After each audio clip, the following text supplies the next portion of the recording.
Guys नए हैं तो चैनल सब्सक्राइब करें रोज नई घोस्ट वीडियो के लिए। मेरा नाम राजेश है। होटल के रूम सर्विस डिपार्टमेंट को देखता हूं। यहां पर हर रात रूम नंबर 113 से फोन आता है और एक आदमी ऑर्डर देता है, रूम नंबर 113 में एक कप चाय दे जाना। लेकिन पिछले 3 महीने से 113 में कोई आया ही नहीं है। मतलब किसी भी गेस्ट ने चेक इन ही नहीं किया है। अब चाहे जो हो जाए, मैंने फैसला कर लिया है कि मैं उस कमरे की तरफ कभी नहीं जाऊंगा। कभी मुड़कर भी उस कमरे की तरफ नहीं देखूंगा, क्योंकि पता नहीं उस कमरे में क्या है। कुछ तो अजीब है। मेरे ऐसा सोचते सोचते ही ठीक 15 मिनट के बाद मेरा फोन फिर से बजा और फोन उठाने पर उधर से आवाज आई, 15 मिनट पहले एक चाय बोली थी, अभी तक आई क्यों नहीं? मैं नहीं जाना चाहता वहां चाय लेकर, लेकिन अब करता भी तो क्या। कुछ ही देर के बाद मैं ट्रॉली पे चाय बिस्किट्स लेकर रूम नंबर 113 की ओर जा रहा था। दिल में हमेशा की तरह कई सारी बातें थी। कौन फोन करता 113 से हर रोज? कौन है जो वहां पर हर रात मुझसे चाय मांगता है? और क्यों मेरे ही पास ये फोन आता है?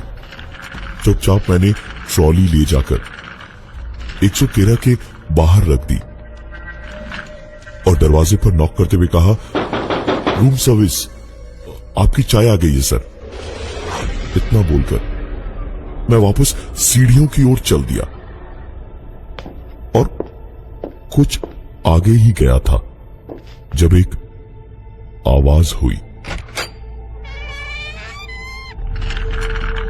मैंने पलट के देखा तो 113 का दरवाजा खुला और ट्रॉली अंदर खींच ली गई, जिसके बाद दरवाजा बंद हुआ। आज एक मौका है मेरे पास। जरूर सीसीटीवी कैमरा में उसका चेहरा आया होगा। आज पता चल ही जाएगा कि 113 में कौन है। दौड़ करके मैं नीचे सिक्योरिटी के पास पहुंचा और सीसीटीवी मॉनिटर स्क्रीन्स के सामने बैठ गया। रूम नंबर 113 का दरवाजा दिखाई दे रहा था। कमरे के बाहर ट्रॉली भी नहीं थी। मुझे तो बस दरवाजे के खुलने का इंतजार था। मैं शायद एक पल को पानी पीने के लिए पलटा ही था और पानी की बोतल लेकर जैसे ही वापस पलटा, फुटेज में देखा कि दरवाजा बंद हो रहा था और ट्रॉली बाहर रखी थी। मुझे समझ नहीं आ रहा था कि क्या करूं। आज एक तरकीब आई तो वो भी फेल हो गई, लेकिन शायद किस्मत सिर्फ खेल ही रही थी। जब मैं हताश होकर वहां से उठने वाला था, तभी एक अनजान इंसान मुझे 113 की ओर जाता हुआ दिखाई दिया। उसकी पीठ कैमरे की ओर थी और वो बड़े आराम से 113 के सामने तक गया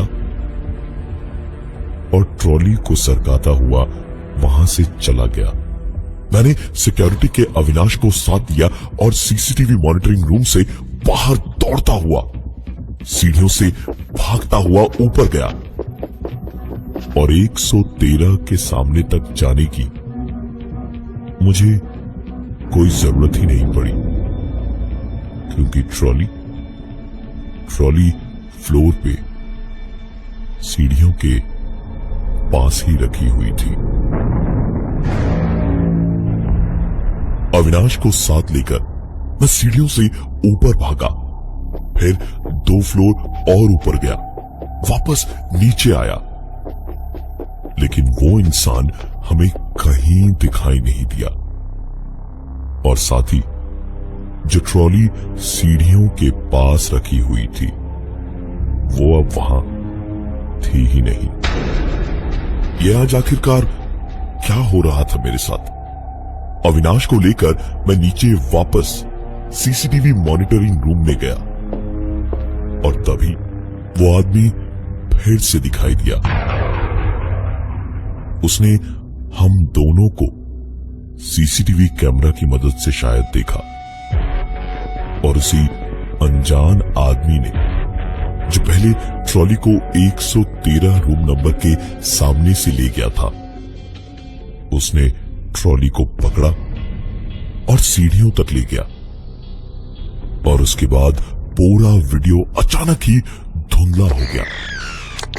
हम दोनों सोच ही रहे थे कि ये क्या हुआ कि उतनी ही देर में वीडियो साफ हुआ और उसमें सामने खाली बरामदा दिख रहा था जहां वो ट्रॉली रखी हुई थी।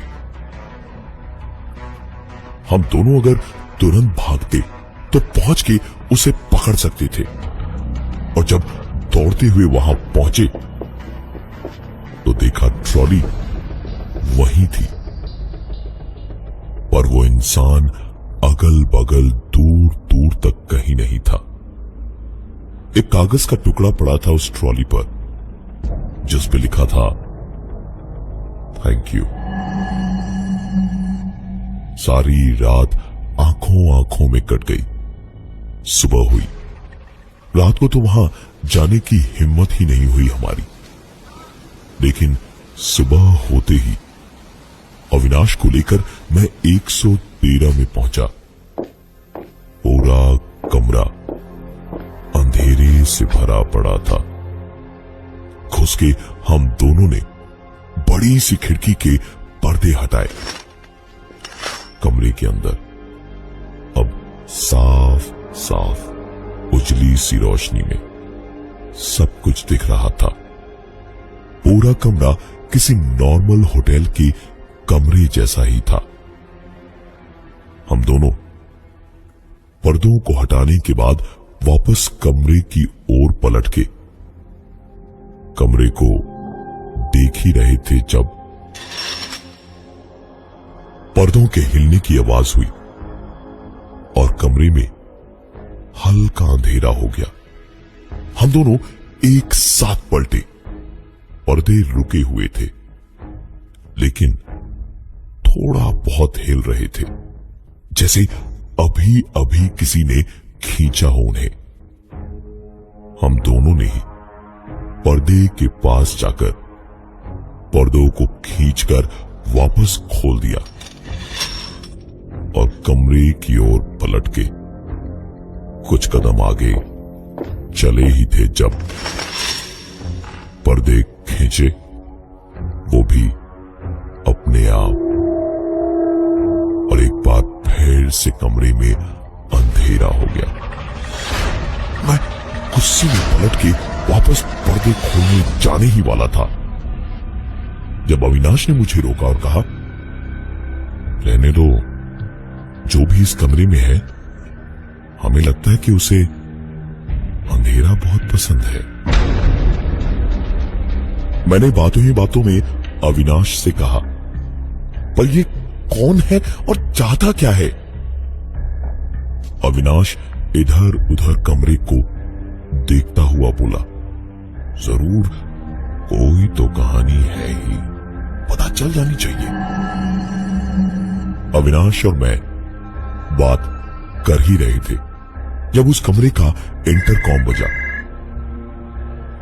मैंने फोन उठाया तो उधर से उसी आवाज ने कहा, 113 में एक चाय और सैंडविच दे जाओ। किसको देता, कौन खाता?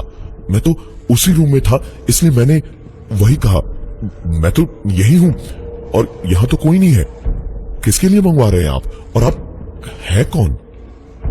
मेरी बात बड़े आराम से सुन के उस आवाज ने एक बार फिर से, लेकिन इस बार थोड़े गुस्से में कहा,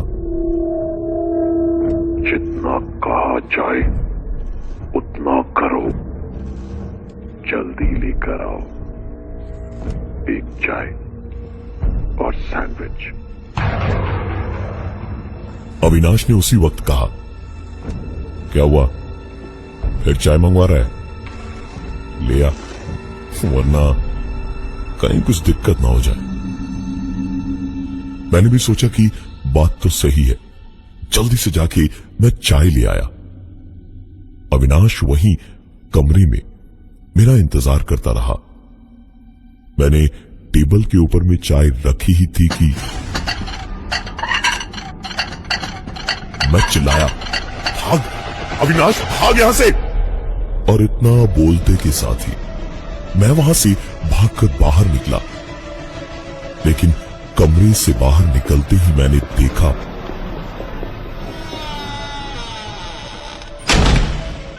कमरे का दरवाजा जोर की आवाज से अचानक बंद हुआ और अविनाश अंदर ही बंद हो गया। दरवाजे को खोलने की मेरी सारी कोशिश जब नाकाम हो गई तो मैं वहां से वापस नीचे सिक्योरिटी वाले रूम में भागा मदद के लिए। और मॉनिटरिंग रूम में घुसते ही मैंने जो देखा वो देख के मैं शायद बेहोश ही हो जाता। अविनाश वहीं सामने बैठा था। उसे देखते ही मैंने चिल्लाया, तू यहां कैसे आया? तू तो अभी मेरे साथ 113 नंबर रूम में था, तू तो वहां बंद हो गया था। अविनाश ऐसे चौंका ये सुनकर जैसे पता नहीं मैंने क्या बोल दिया उसे। और उसने मुझसे कहा, क्या बकवास कर रहा है तू? पी लिए क्या तूने सुबह सुबह? मैंने तो 5 मिनट पहले ही अभी शिफ्ट ज्वाइन की है। यकीन आए तो कब मैंने कार्ड पंच किया वो भी देख ले। मैं राजेश बिना कुछ बोले तुरंत 113 नंबर रूम में गया और रूम को चेक किया तो अविनाश वहां नहीं था। उसको वहां न पाकर मेरा शक पक्का हो गया था कि हो न हो पक्का ये अविनाश ही था जो मुझे इतने वक्त से परेशान कर रहा था।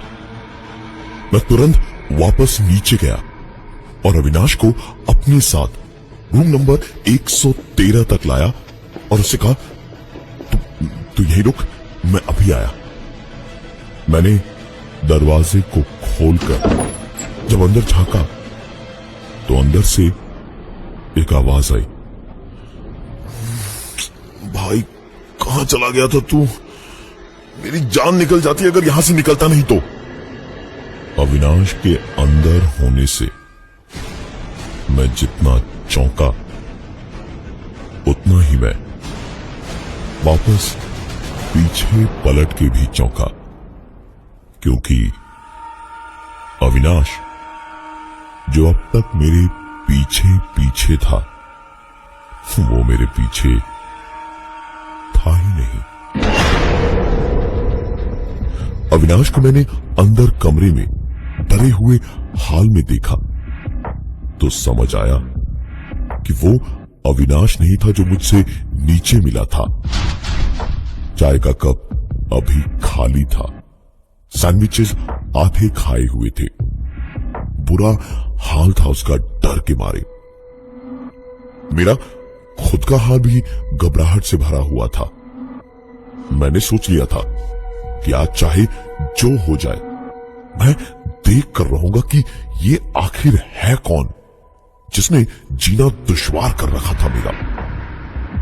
मैंने रूम में हर जगह देखा, किसी के वहां होने का कोई सुराग नहीं था।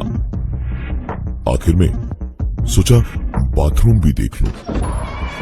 बाथरूम में भी कोई नहीं था और जैसे ही मैं बाथरूम से मुंह धोकर निकला तो सामने अविनाश की शक्ल देखने लायक थी। वो बुरी तरह से डरा हुआ था। उसके माथे से पसीना छूट रहा था, हाथ जुड़े हुए थे और मेरी ओर देखते हुए उसने कहा, मुझे मत मारो, इतनी सी बात के लिए बंदूक क्यों दिखा रहे हो? मुझे मत मारो प्लीज, मुझे मत मारो। मैंने गौर से देखा, अविनाश मुझे नहीं, मेरे ठीक बगल में देख रहा था, जहां शायद कोई था। और तभी अपने कानों से एक आवाज ठीक मेरे बगल से सुनी। मेरी आंखों के सामने, जिस कमरे में हम दोनों के अलावा कोई नहीं था, वहां एक गोली कहां से चली और अविनाश तड़प तड़प के खून से लथपथ उस कमरे के बिस्तर पे पड़ा था। मैं बाहर भागा और तुरंत सीधे अपने बॉस के पास पहुंचा और उसे बताने से पहले मैं उसे रूम नंबर 113 तक लाया और आकर देखा, रूम तो बिल्कुल ठीक था। न वहां अविनाश की लाश थी, न कोई चाय का कप और न ही कोई प्लेट। मैंने अपने बॉस को सारी बात शुरू से बताई तो उन्होंने तुरंत मुझे उस रूम से निकाला और नीचे अपने ऑफिस में बिठाया और उसके बाद उन्होंने मुझे बताया कि अविनाश यहां सिक्योरिटी में ही काम करता था। 1 साल पहले एक रात को रूम नंबर 113 में एक गेस्ट को कुछ प्रॉब्लम हुई और वो बाहर निकला तो सामने अविनाश मिला जो राउंड पे था और उस गेस्ट की हेल्प करके जब अविनाश जाने लगा तो उस गेस्ट ने कहा, एक चाय और कुछ सैंडविचेस भिजवा देना। अविनाश सिक्योरिटी में था, इसलिए उसने कहा कि सर मैं सिक्योरिटी में हूं, आप 3 डायल करके रूम सर्विस में ऑर्डर दे दीजिए। वो आदमी गुंडे किस्म का था। उसने गुस्से में कहा, जितना बोले हैं उतना करो, चलो जल्दी भिजवाओ, हम कोई फोन वोन ना करेंगे, अब तो तुम ही लाओगे। अविनाश भी अड़ गया कि वो उनका ये काम करेगा ही नहीं और इतने पे ही उस आदमी ने उसे गोली मार दी। वो आदमी किसी बड़े नेता का गुंडा था, इसलिए बच के निकल गया, लेकिन उस रूम में उस रात के बाद से कोई गेस्ट आज तक दिख ही नहीं पाया। तो जिस अविनाश की बात तुम कर रहे हो वो दरअसल साल भर पहले ही इस दुनिया को छोड़कर जा चुका है और ये शायद अविनाश की भटकती आत्मा ही है जो उस कमरे से कॉल करके हर रात एक कप